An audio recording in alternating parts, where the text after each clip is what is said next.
Permettez-moi aujourd'hui de vous présenter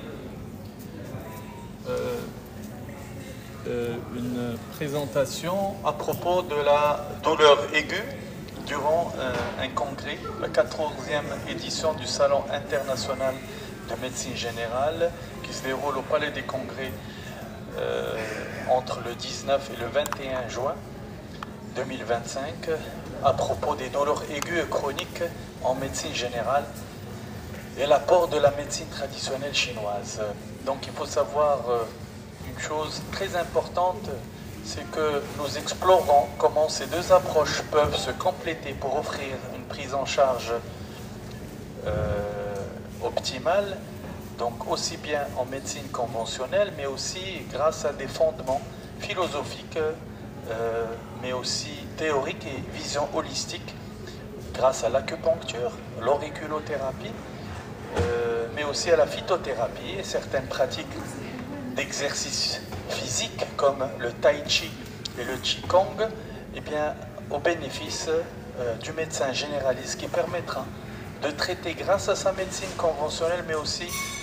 pour éviter les effets secondaires des médicaments, pour être plus efficace grâce à cette médecine traditionnelle chinoise, donc grâce à la combinaison des deux médecines pour une gestion optimale. Cette présentation va explorer les différentes approches pour traiter la douleur en mettant l'accent sur la complémentarité des paradigmes occidentaux et orientaux. Donc l'objectif est de fournir des outils pratiques pour enrichir votre pratique quotidienne. Donc à vrai dire, il faut savoir que selon l'Association internationale pour les études de la douleur, l'AIASP, la douleur est une expérience désagréable associée à une lésion tissulaire réelle ou potentielle. Eh bien, la douleur englobe des composantes physiologiques, mais aussi psychologiques, et signalant un danger potentiel et déclenchant des comportements de protection qui sont bénéfiques pour l'être humain. Donc néanmoins, cette définition moderne reconnaît la subjectivité intrinsèque de l'expérience douloureuse et son caractère psychosocial. Elle souligne l'importance d'une approche individualisée, tenant compte de la perception unique de chaque patient et pour avoir une globalité de prise en charge. Donc néanmoins, la douleur aiguë est définie suite à un stimulus causal qui disparaît avec la guérison. Donc c'est une fonction protectrice essentielle avec des mécanismes physiologiques bien définis qui ne dépassent pas les 3 mois, moins de 3 mois, alors que la douleur chronique, c'est la perte de la fonction d'alerte, souvent dissociée de la lésion initiale, associée à des comorbidités telles que la dépression, mais aussi l'anxiété et l'insomnie. Donc il y aura des impacts significatifs sur la qualité de vie du patient. La transition de la douleur aiguë à la chronicité implique des modifications neuroplastiques au niveau cérébral qui sont complexes et une sensibilisation du système nerveux central, créant un véritable syndrome douloureux chronique, nécessitant une prise en charge spécifique et assez prolongée par rapport à la douleur aiguë. Néanmoins, il faut différencier entre plusieurs types de douleurs. Il y a la douleur nociceptive, neuropathique, mais aussi nociplastique, qui peut être aussi sous forme de douleur mixte, en commençant par la douleur nociceptive, qui résulte de l'activation des nocicepteurs suite à une lésion tissulaire, mécanique, thermique ou chimique. Donc on peut assimiler à la douleur post-opératoire cette douleur nociceptive, lié à un bistouri électrique, à un décollement des espaces, mais aussi des aponevroses et des muscles, qui correspond à un modèle classique de la douleur et répond généralement bien aux antalgiques conventionnels. Néanmoins, il y a d'autres types de douleurs, comme la douleur neuropathique, qui est le plus souvent liée à une affection, à une atteinte du système nerveux central, qui a un traitement qui peut être assez différent et nécessitant une prise en charge différente. Et enfin, la douleur nociplastique. Nociplastique, c'est une douleur qui ne justifie pas l'exacerbation importante comme la fibromyalgie qui est responsable de manifestations générales assez spectaculaires, alors que la lésion organique est mineure ou bien minime. Donc l'exemple le plus significatif, c'est la fibromyalgie qui répond très bien à cette médecine traditionnelle chinoise, sans oublier que toutes ces douleurs peuvent être associées sous forme de douleurs mixtes, en sachant que sur le plan pharmacologique, donc la douleur aiguë et chronique répond aux antalgiques d'abord non opioïdes, tels que les paracétamol et aussi les anti-inflammatoires non stéroïdiens dans le cadre du traitement multimodal, mais aussi les antalgiques co-analgésiques qui ont des actions morphinomimétiques, sans oublier l'intérêt, l'impact du traitement local sous forme d'anesthésique locale qui a des effets sur la douleur, mais délétères aussi par rapport aux effets secondaires. Donc il faut savoir qu'il y a des limites de l'approche pharmacologique, donc puisque le pourcentage moyen de réduction de la douleur chronique avec le traitement conventionnel optimaux, il est de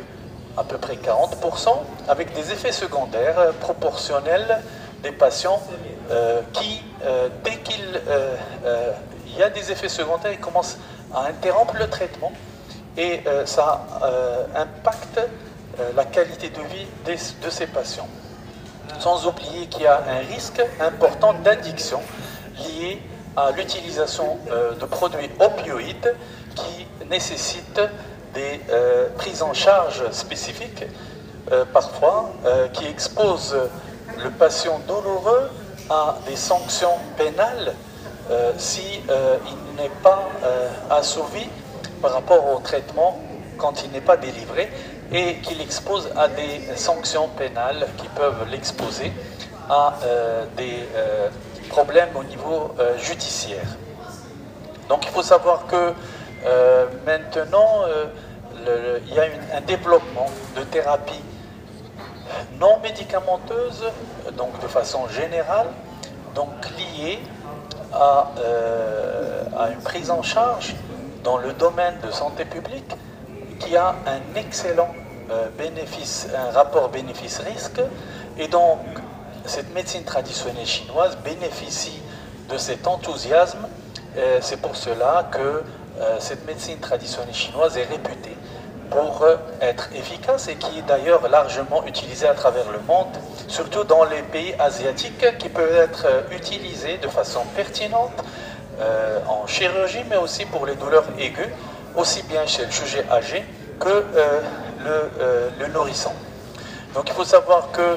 le fondement de la médecine traditionnelle chinoise repose sur une énergie vitale qui s'appelle le Qi. Le Qi, c'est une énergie qui circule via un réseau de méridiens, c'est des canaux virtuels au niveau corporel, et cette force complémentaire qui est opposée dans l'équilibre est nécessaire à la santé. Donc il y a une circulation d'énergie, mais aussi une circulation de sang, mais aussi de liquide biologique appelé essence ou bien jing. Et bien ces fluides corporels sont importants pour avoir un équilibre, une homéostasie, donc permettant un traitement et une santé optimale des patients. Et dès qu'il y a un blocage, donc ça devient un problème de pathologie et de douleur aiguë, donc lié à une obstruction de ce méridien, d'où l'intérêt de cette médecine traditionnelle chinoise et entre autres de cette acupuncture, mais aussi le tuina ou bien le massage et certaines utilisations de plantes telles que la phytothérapie, mais aussi utilisation de certains exercices physiques tels que le tai chi et le qigong, sans oublier qu'il y a l'impact des 5 éléments, les 5 éléments de la nature qui sont le bois, le feu, la terre, le métal et l'eau, qui rentrent dans un cadre conceptuel reliant l'organe donc à ces éléments permettant d'expliquer certaines exacerbations ou bien certaines maladies qui peuvent être traitées grâce à ces concepts de médecine traditionnelle chinoise. Donc il faut savoir que l'être humain, selon la médecine traditionnelle chinoise, est le reflet de l'univers qui est soumis aux mêmes lois et leur influence chaque organe associé à des fonctions physiologiques, à des émotions spécifiques, mais aussi à des facteurs pathogènes externes comme le vent, comme la chaleur, la canicule, l'humidité. Et ces éléments peuvent influencer la santé globale du corps humain, qui peuvent être responsables d'une stagnation. Donc en médecine traditionnelle chinoise, on parle de stagnation ou bien de bisyndrome, c'est-à-dire une obstruction, soit de l'énergie vitale, mais aussi du sang au niveau des méridiens, qui peuvent être responsables de douleurs, aussi bien aiguës ou chroniques, et qui nécessitent une prise en charge grâce à cette médecine traditionnelle chinoise, donc, qui permettent de libérer cette stagnation et donc cette douleur grâce à une circulation de l'énergie, donc, et une identification, une correction du déséquilibre fondamental,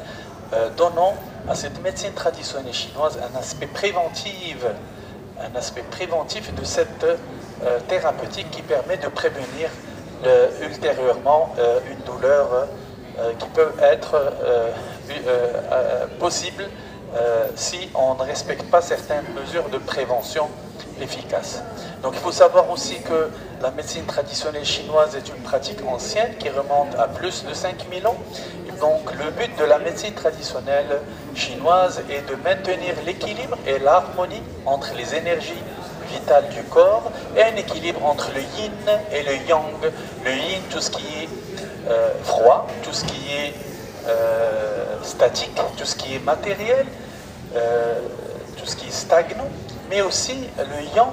tout ce qui est chaud, tout ce qui est mobile, tout ce qui est en mouvement sous forme de mobilité. Donc quand il y a un déséquilibre entre le yin et le yang, ça se traduit par une douleur et une maladie selon la médecine traditionnelle chinoise. Donc la médecine traditionnelle chinoise considère l'être humain comme un système complexe, interdépendant entre le corps, l'esprit et l'âme, qui permet d'avoir une approche préventive par rapport à la thérapeutique, mais aussi curative. Donc il faut savoir que la médecine traditionnelle chinoise reconnaît différentes origines possibles au déséquilibre énergétique provoquant la douleur. Les facteurs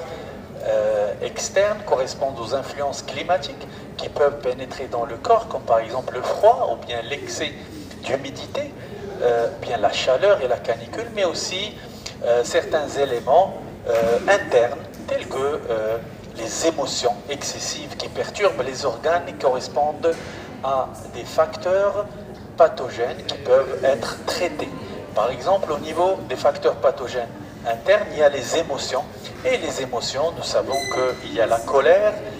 l'excès de joie, la réflexion excessive ou bien l'overthinking, le ressassement et le souci, mais aussi la tristesse dans le cas de la mélancolie,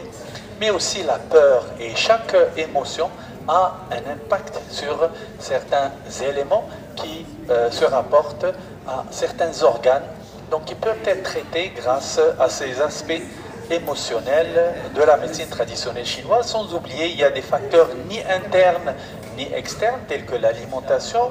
mais aussi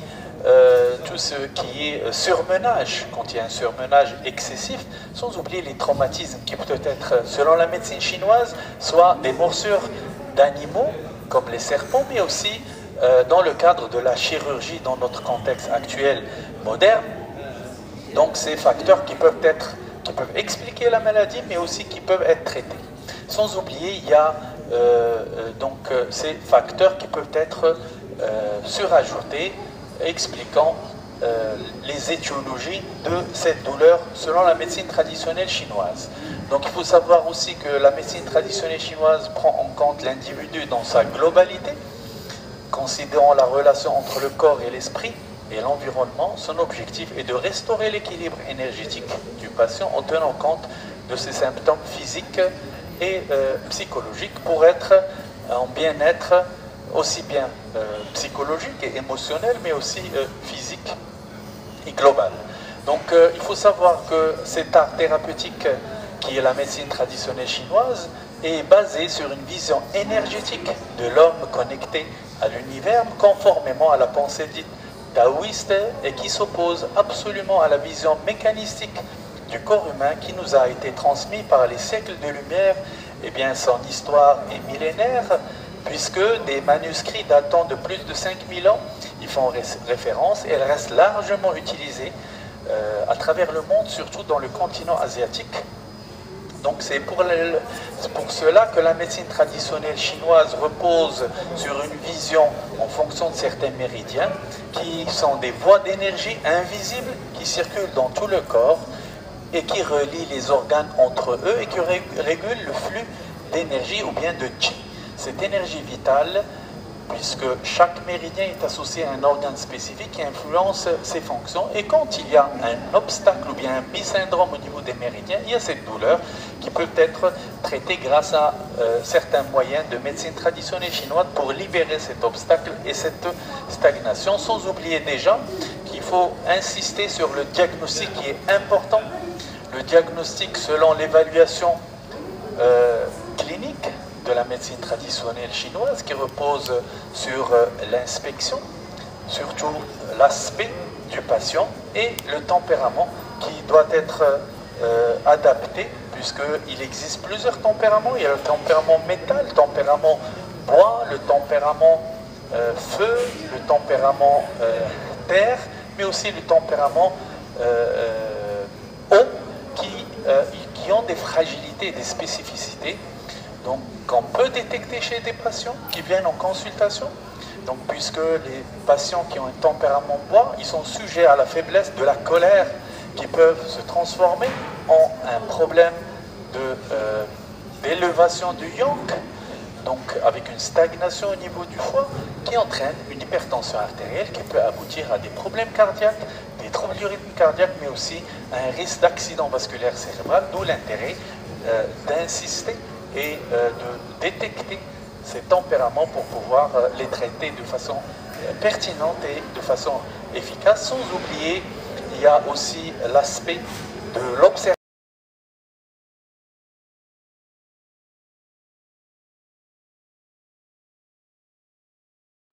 La forme, la couleur, donc il peut orienter vers des pathologies et des diagnostics de médecine traditionnelle chinoise, puisque grâce à la palpation aussi, on peut palper le pouls. Le pouls, c'est le pouls en médecine moderne, c'est juste le rythme cardiaque. Eh bien, en médecine traditionnelle chinoise, il y a à peu près 26 types de pouls, et en fonction de la profondeur, en fonction du siège de peau sur les poignets, on peut avoir un diagnostic et affiner le diagnostic en médecine traditionnelle chinoise. Il faut savoir que cette médecine permettra d'orienter le diagnostic pour affiner le diagnostic à être plus pertinent par rapport au diagnostic quand il s'agit d'un patient qui vient en consultation de médecine générale. Il faut savoir aussi qu'il faut se baser sur la palpation du corps, puisqu'il y a des zones du corps où il y a des sensibilités, on appelle ça des points triggers ou bien des points hachi, donc ils peuvent nous formuler une orientation pour pouvoir, selon le méridien concerné et selon le trajet du méridien, de détecter des fragilités sur le méridien concerné qui permettra un traitement plus efficace en fonction du point ou bien la zone qui est douloureuse, où on pourra mettre une aiguille permettant soit de la réchauffer, soit de la mobiliser de façon efficace, sans oublier que le pouls est l'une des méthodes d'évaluation les plus importantes en médecine chinoise, où le praticien palpe les différentes positions du pouls pour identifier les déséquilibres énergétiques, sans oublier que la langue est un indicateur crucial grâce à sa couleur, sa forme et son revêtement et sa texture, fournissant des informations importantes. Il faut savoir aussi que selon la loi des 5 éléments, bien 5 mouvements, il y a l'interdépendance de plusieurs éléments qui ont des impacts sur les organes, comme par exemple l'élément feu, il a un rapport avec le cœur et l'intestin grêle, mais aussi l'élément terre qui a un rapport avec le méridien de la rate et de l'estomac, sans oublier que le point ou bien l'élément métal a un rapport en fonction du trajet du méridien du gros intestin et du poumon, le grand intestin qui a un rapport avec le milieu extérieur, comme le poumon, quand il s'agit d'infection, quand il s'agit d'allergie, et qui permettra de faire et d'affiner le diagnostic en médecine traditionnelle chinoise, sans oublier que l'élément eau a un rapport avec le méridien du rein, mais aussi de la vessie, et enfin, l'élément bois a un rapport avec le méridien et du foie, mais aussi de la vésicule biliaire, qui permettent de faire un diagnostic en fonction des aspects réalisés ou bien détectés à l'admission. Donc il faut savoir que l'examen de la teinte du visage, des yeux et de la langue, avec l'existence d'enduits et de couleurs, donc la posture aussi et les mouvements du patient, l'écoute de la voix quand elle est forte, quand elle est un peu affaiblie, la respiration, l'existence de tout, perception des odeurs corporelles, permet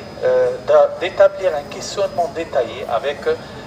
l'existence et la recherche de certains symptômes et qui permettra de détecter et de faire un diagnostic de médecine traditionnelle chinoise. Donc il faut savoir que la langue révèle les informations sur le qi, le yin et le yang, le po fournit des informations sur l'état des organes et de l'énergie vitale, mais aussi le praticien pose des questions sur le mode de vie des symptômes et les antécédents médicaux, sans oublier que l'examen de l'abdomen, comme on avait dit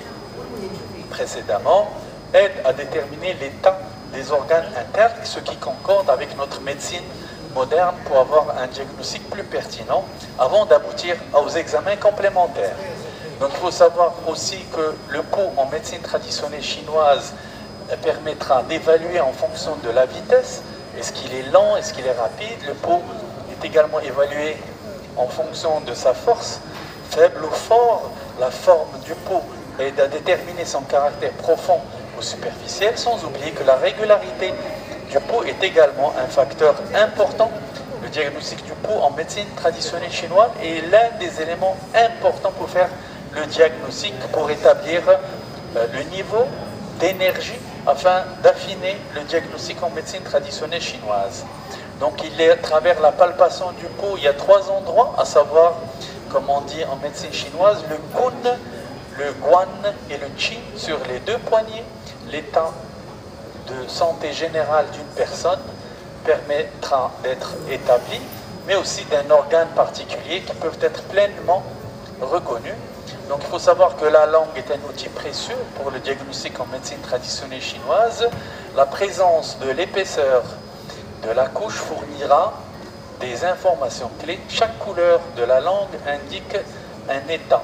de santé différent, l'apparence générale de la langue, ainsi que la présence de fissures ou de bosses qui fournit un indice sur le niveau d'énergie et le niveau de cette maladie chez le patient en médecine traditionnelle chinoise. Sans oublier qu'il y a différents aspects qu'on pourra diagnostiquer, soit normal, soit un déficit du qi,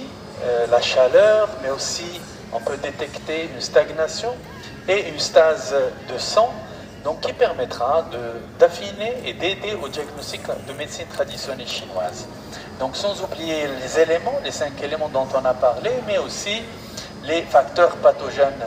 externes, puisque dans la médecine traditionnelle chinoise, nous aborderons un peu les 6 facteurs exogènes, qui sont le vent, le froid, la chaleur d'été, l'humidité de la fin de l'été et début de l'hiver, mais aussi la sécheresse, le feu. En fait, ce sont les 6 facteurs climatiques qui correspondent aux changements saisonniers normaux, puisqu'il faut savoir, avec l'avènement de ce modernisme et la généralisation des climatiseurs qui peuvent être retrouvés aussi bien dans les véhicules, comme les voitures, mais aussi dans les domiciles, qui interviennent en modifiant ces éléments climatiques et qui retentissent sur le corps humain en entraînant des maladies qui peuvent être traitées grâce à l'éviction de ces changements pour avoir un aspect préventif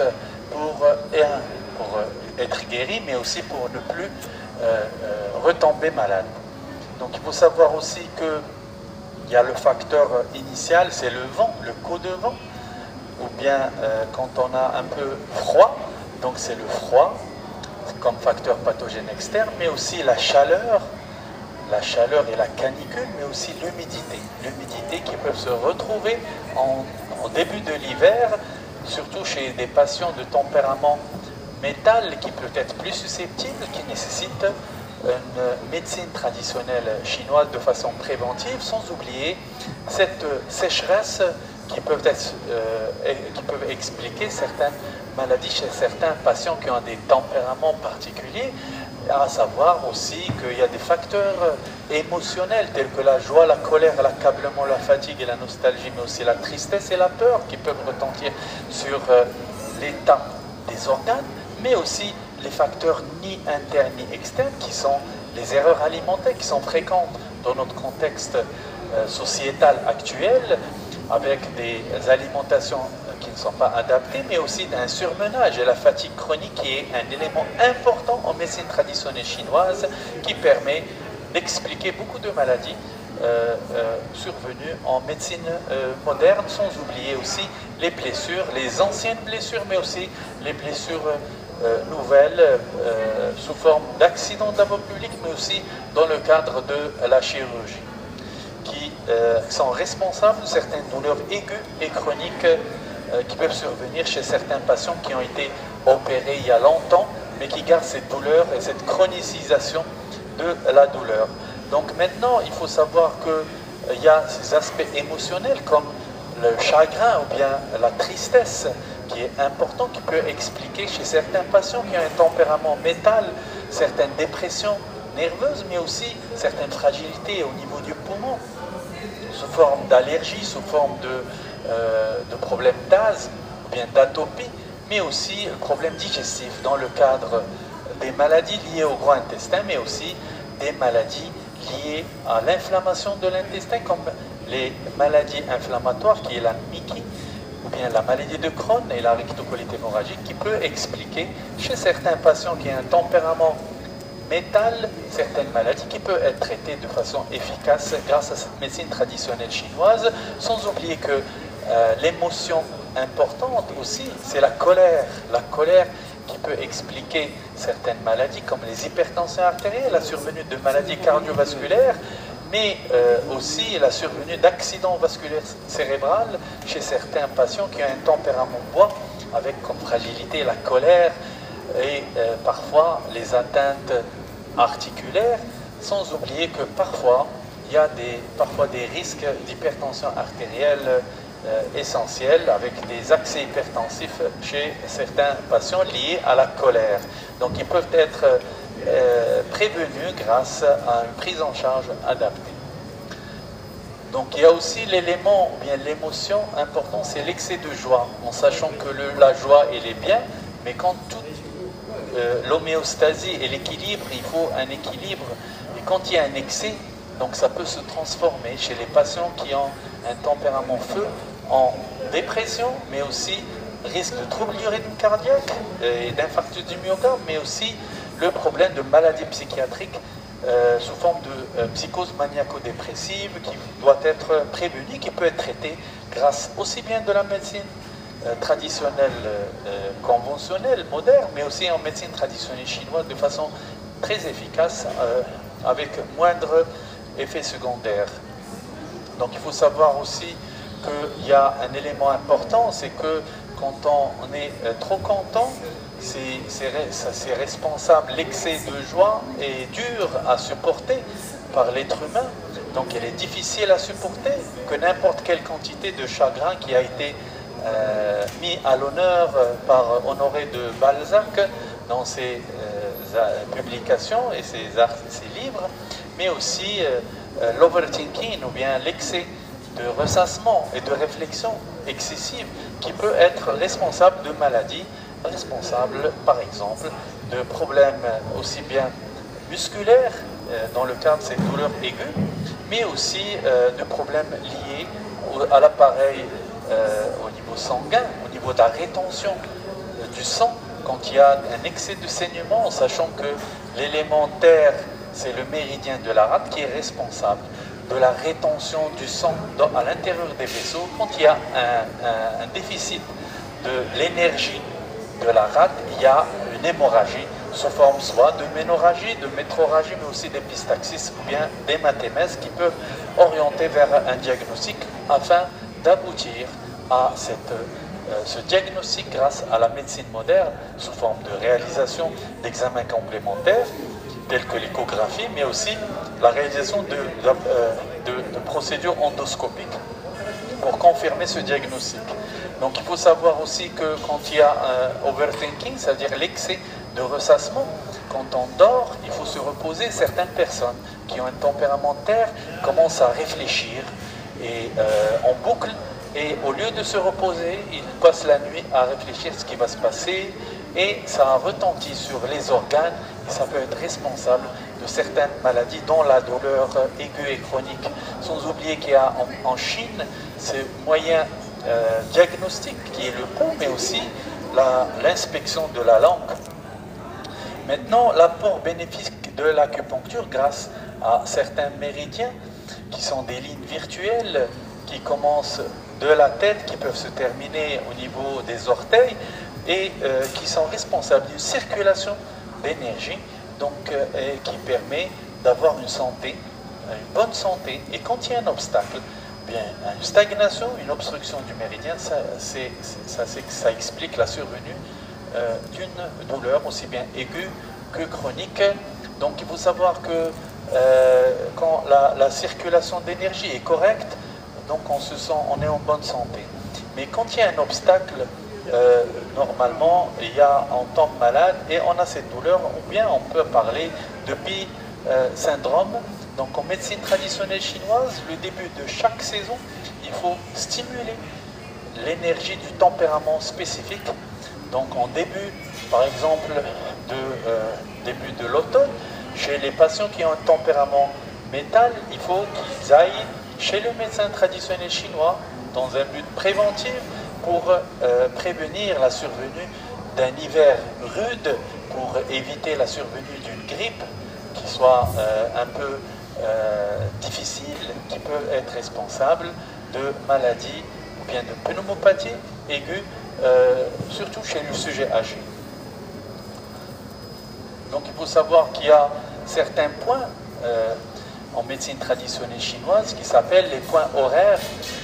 dont le point rein numéro 10 qui se trouve au niveau de la face postérieure du cropoplité, au niveau du cropoplité,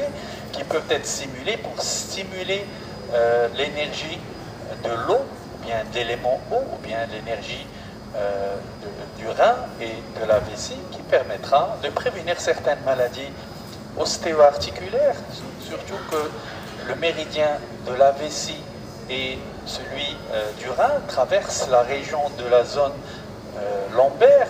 qui est responsable de lombalgie, mais aussi de problèmes ostéo-articulaires, sans oublier aussi que certains points, comme le foie numéro 3, ou bien Tai Chang, permet de stimuler certaines énergies au niveau du méridien du foie. Et enfin, il y a le péricarde numéro 8, ou bien maître du cœur numéro 8, qui peut être massé ou bien ponctionné grâce aux aiguilles, et le cœur numéro 8 qui se trouve au niveau du 5e doigt. Donc quand on fléchit le 5e doigt au niveau de la paume de la main, donc qui permet d'être stimulé pour prévenir des maladies avant la survenue de la maladie. C'est un volet qui est préventif en médecine traditionnelle chinoise. Comme je vous ai montré, il y a le point rate numéro 3, c'est un point source du méridien de la rate qui permet, quand on le stimule, de stimuler l'énergie vitale de l'élément terre pour avoir une énergie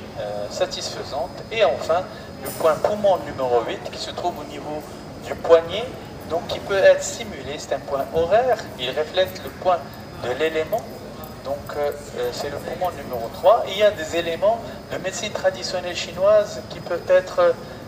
qui expliquent la survenue de certaines maladies, et donc on peut les traiter grâce à ces tableaux qui permettent, comme par exemple quand il y a un besoin de tonification de certains points. Donc quand il y a un vide de l'élément rein et vessie, donc au niveau du rein, donc on stimule le point numéro rein numéro 7, vessie numéro 67 qui se trouve au niveau du 5e orteil,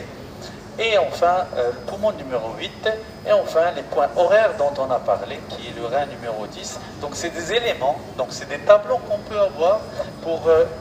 faciliter l'utilisation de certains points de façon pertinente et efficace. Donc il y a des éléments sources, c'est la médecine traditionnelle chinoise ancienne. J'ai eu la chance de visiter, de faire beaucoup de stages en Chine, où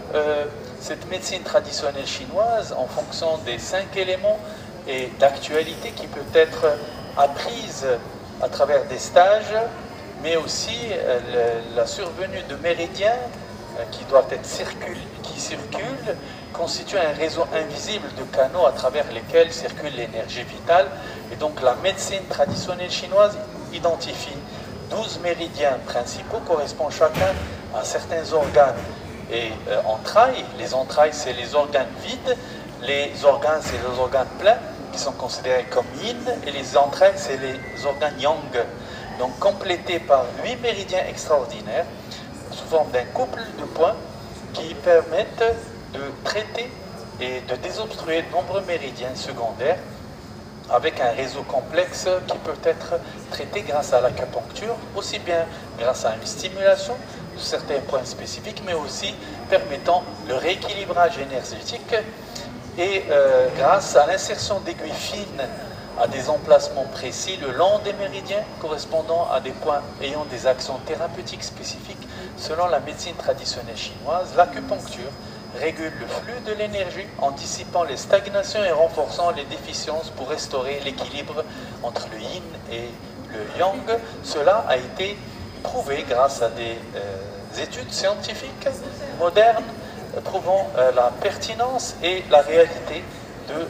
cette efficacité grâce à l'acupuncture. Il faut savoir qu'il y a un autre élément important en médecine traditionnelle chinoise, c'est l'auriculothérapie, grâce à un microsystème qui est l'oreille, puisqu'il existe plusieurs microsystèmes. Il y a la paume de la main, il y a la plante des pieds, mais aussi l'oreille qui peuvent traiter beaucoup de maladies grâce à la technique d'auriculothérapie qui a été développée et qui a été prouvée grâce à plusieurs études scientifiques. Donc pour traiter un patient qui a des problèmes de douleur aiguë, on utilise des points locaux, c'est-à-dire les points Hachi, bien les points douloureux, mais aussi des points le long du méridien qui permettent de stimuler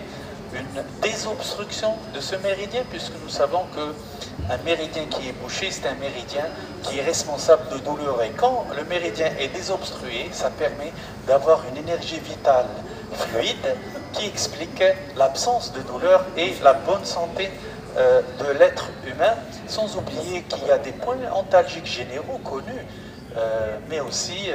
des points adaptés à la nature et au tempérament de chaque patient qui a des fragilités particulières. Pour les douleurs aiguës, les protocoles privilégient une action rapide et directe. Les points locaux situés dans la zone douloureuse et les points distaux, souvent situés sur le méridien impliqué, mais loin de la douleur, et forment la base du traitement. Les points généraux, comme un point qui s'appelle Higu, c'est un point gros intestin numéro 4, donc il y a un point général qui permet de traiter les maladies au-delà du nombril et au niveau de la tête et du cou, mais aussi un point qui s'appelle Zusanli, bien estomac 36, qui se trouve sous la rotule et qui est réputé être le point de longévité, qui permet d'avoir une énergie qui est efficace quand il y a un problème de fatigue, mais aussi qui permet de renforcer l'effet antalgique, qui peut être stimulé de façon préventive par les patients qui connaissent ces points, aussi bien grâce à un massage, mais aussi grâce à l'acupuncture, mais aussi grâce à un réchauffement, grâce à l'utilisation d'une plante qui s'appelle l'armoise, donc qui peut être utilisée et permettre de traiter de façon aussi bien curative que préventive. On peut utiliser maintenant en Chine, il y a le développement de certains appareils, puisque il y a longtemps, il y avait les Chinois, ils utilisaient les aiguilles il les faisait bouger. Donc ça permet de stimuler et de sentir un effet qui s'appelle le Deichi. Le Deichi, c'est quand une sensation de frissonnement et de réactivité qui permettent de montrer que le point a été stimulé, qui permet d'expliquer que le patient est en train d'être guéri immédiatement. Mais actuellement, avec le développement technologique, en Chine, on a développé des appareils donc, que vous pouvez voir sur la table, qui sont appelés électrostimulateurs, qui permettent de faire vibrer les points d'acupuncture afin d'avoir une meilleure efficacité. D'ailleurs, les études scientifiques qui se réalisent actuellement à travers le monde sous forme d'études, mais grâce à des aiguilles qui sont stimulées par des appareils qui permettent une vibration du point et de l'aiguille d'acupuncture pour avoir plus d'efficacité. Maintenant, en Chine, il y a un développement d'appareils qui permettent, normalement, le pouls, on le palpe, et c'est un élément important pour faire un diagnostic en médecine traditionnelle chinoise. Mais actuellement, il y a des appareils qui détectent le type de pouls. C'est l'équivalent comme un tensiomètre qui permet d'avoir une idée sur le pouls et sa variabilité pour avoir un meilleur diagnostic. Sans oublier, actuellement, il y a un appareil qui s'appelle l'acugraphe. L'acugraphe qui est développé aux États-Unis sous forme d'un stylo qui permet de détecter le niveau d'énergie de chaque point d'acupuncture sur les méridiens afin d'établir des histogrammes et avoir le niveau d'énergie de chaque méridien. Quand la couleur elle est verte, c'est un équilibre normal de l'énergie des points d'acupuncture. Quand elle est rouge, il y a un excès, et quand elle est bleue, ça veut dire qu'il y a une faiblesse de ce niveau d'énergie. L'acugraphe est une évaluation électrique objective des 12 principaux systèmes organiques du corps. Il faut 3 minutes pour effectuer cet examen qui est indolore, riche en informations, donc qui permettra d'avoir une idée sur le niveau d'énergie au niveau des organes et leur énergie quand elle est trop élevée, et on peut s'orienter pour traiter et faire une dissipation ou bien fluidifier le sang et l'obstruction, et permettant de suivre ces patients ultérieurement afin du péricarde, du cœur, de l'intestin grêle, mais aussi du triple réchauffeur, sans oublier le gros intestin et la rate, le foie, mais aussi le rein, la vessie, mais aussi la vésicule biliaire et l'estomac. Comme vous voyez, le niveau d'énergie quand il est normal, il est vert, de couleur verte. Quand il est excessif, il est de couleur rouge. Et quand il est bas, il est couleur bleue. Et ça permet de mieux établir un diagnostic pour mieux traiter les patients en médecine traditionnelle chinoise, mais aussi de suivre l'évolution de la maladie quand les énergies sont perturbées. Donc je vous montre un aspect. Attendez, permettez.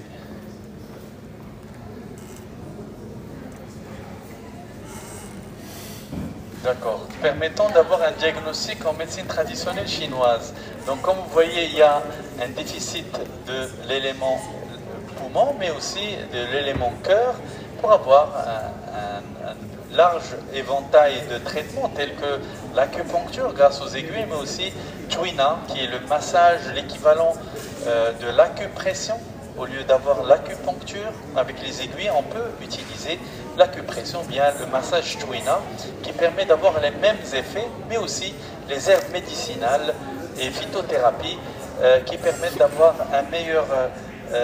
traitement de façon efficace et pertinente. Comme vous voyez ici, il y a l'acupuncture corporelle grâce à des aiguilles au niveau de certains points d'acupuncture, mais aussi l'auriculothérapie,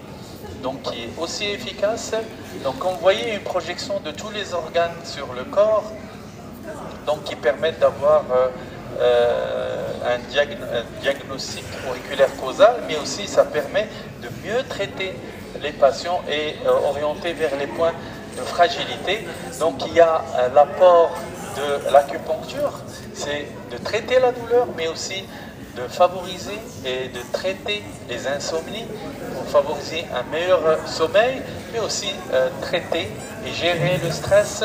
et aussi stimuler l'immunité du système. Comme vous voyez, cet appareil qui est l'électrostimulateur permet d'activer et de faire vibrer ces aiguilles permettant de stimuler les points d'acupuncture pour avoir une meilleure efficacité.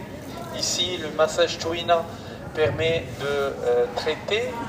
les patients pour traiter la douleur, pour diminuer l'échelle visuelle analogique et permettant d'une meilleure fluidité du sang pour éviter les stagnations et les obstructions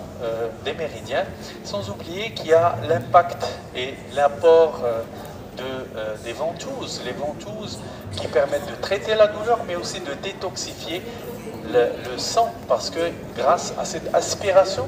donc elle permet de fluidifier et débloquer ces stagnations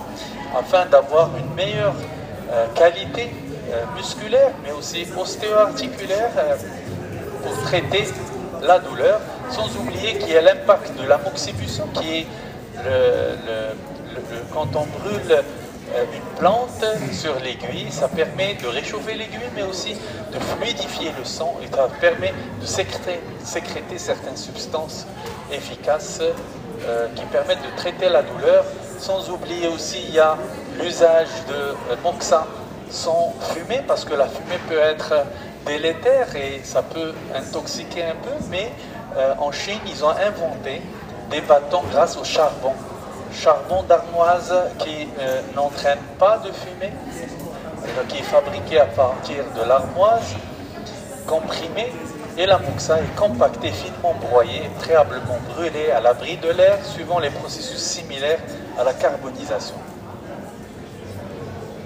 Donc là, c'est des bâtons de moxa sans fumée. Donc on peut utiliser aussi des lampes qui s'appellent des lampes gang avec infrarouge lointaine qui permet de dissiper cette stagnation et cette douleur, mais aussi utiliser une approche spécifique pour les céphalées quand il s'agit d'un type vent froid, la céphalée due à la stagnation de l'estomac, mais aussi céphalée de type feu au niveau du foie due à une déficience du chi qui est caractéristique, apparition soudaine aggravée par le vent accompagnée de raideur cervicale qui peut être traitée par certains points, comme un point qui s'appelle vaisseau gouverneur numéro 20, donc au niveau de la tête, mais aussi un point qui s'appelle Lin-Tsue, le poumon numéro 7 sur le poignet, et aussi traité grâce à un point qui s'appelle Higu, bien gros intestin numéro 4, et un point qui s'appelle vésicule biliaire numéro 20, qui est derrière la tête, au-dessus de la nuque, qui permet d'avoir une efficacité thérapeutique quand il s'agit de migraine ou bien de céphalée. Et bien selon les études scientifiques, donc le taux de réponse pour la lombalgie, il est de 80%, avec une réduction de la douleur à 65%, mais aussi réduction de l'utilisation de médicaments surajoutés en médecine moderne de 50%. Donc le pourcentage de patients rapporte une amélioration significative avec un protocole complet, une diminution moyenne de l'intensité de la douleur, d'échelle visuelle analogique, mais aussi la réduction de la consommation d'antalgiques qui présente un intérêt par rapport au traitement de la lombalgie chronique qui a été reconnu par l'Organisation mondiale de la santé à partir de 2020 comme une pathologie qui peut être traitée et remboursée par les mutuelles d'assurance si on bénéficie de séances d'acupuncture. Donc comme vous voyez, selon plusieurs études, il y a des preuves scientifiques d'efficacité de la médecine traditionnelle chinoise concernant d'abord les céphalées, les lombalgies, les cervicalgies, l'arthrose, fibromyalgie et douleurs neuropathiques, donc de façon variable, mais aussi intégration en tant que médecine complémentaire de cette médecine traditionnelle chinoise avec une synergie thérapeutique optimale, une combinaison raisonnée des deux approches, validation scientifique croissante et recherche moderne sur les mécanismes traditionnels, associée à une prise en charge centrée sur le patient et le traitement personnalisé et holistique avec un dialogue interdisciplinaire donc des deux médecines, aussi bien avec une collaboration entre les praticiens de la médecine traditionnelle chinoise mais aussi de la médecine moderne. Et l'avenir, c'est la prise en charge optimale de la douleur qui résulte qui réside dans l'intégration intelligente des deux approches, aussi bien occidentale et orientale, avec la médecine conventionnelle qui excelle dans le diagnostic précis et le traitement des conditions aiguës, tandis que la médecine traditionnelle offre une perspective holistique particulièrement pertinente pour optimiser le traitement de la douleur, mais aussi favoriser l'aspect préventif du traitement de ces douleurs. Donc je vous remercie pour l'instant durant cette première partie du traitement de la médecine par la médecine traditionnelle chinoise des douleurs aiguës et chroniques. Je vous remercie.